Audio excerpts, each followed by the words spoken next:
بسم اللہ الرحمن الرحیم۔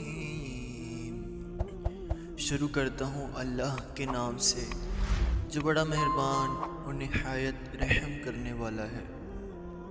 محترم ناظرین، السلام علیکم۔ میں امید کرتا ہوں کہ آپ سب لوگ خیر و عافیت سے ہوں گے۔ اللہ پاک آپ لوگوں کو اسی طرح خوش و آباد رکھے، آمین ثم آمین۔ پیارے دوستو، حضور نبی کریم صلی اللہ تعالی علیہ وآلہ وسلم کی کچھ احادیث میں آپ کے سامنے رکھوں گا۔ آپ سب دوستوں سے میں گزارش کروں گا کہ مہربانی فرما کر ان احادیث کو یاد کر لیں، اور ہو سکے تو اپنے دوستوں کو لازمی شیئر کریں، تاکہ اسلام کی بات کو ہمیشہ پھیلانا چاہیے۔ اس سے آپ کو بھی فائدہ ہوگا اور اس کو بھی فائدہ ہوگا جس کو آپ شیئر کریں گے۔ شکریہ۔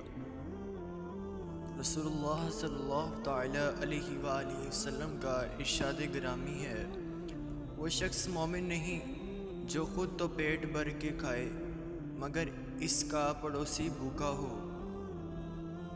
سیدنا ابو امامہ رضی اللہ تعالی عنہ سے مروی ہے کہ رسول اللہ صلی اللہ تعالی علیہ وآلہ وسلم نے فرمایا، جس شخص نے ہر فرض نماز کے بعد آیت الکرسی پڑھی، اسے جنت میں داخل ہونے سے صرف موت نے روکا رکھا ہے، یعنی وہ مرتے ہی جنت میں داخل ہو جائے گا۔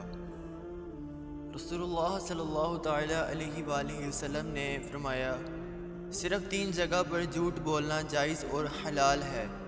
ایک یہ کہ آدمی اپنی بیوی سے بات کرے تاکہ اس کو راضی کر لے، دوسرا جنگ میں جھوٹ بولنا، اور تیسرا لوگوں کے درمیان صلح کرانے کے لیے جھوٹ بولنا۔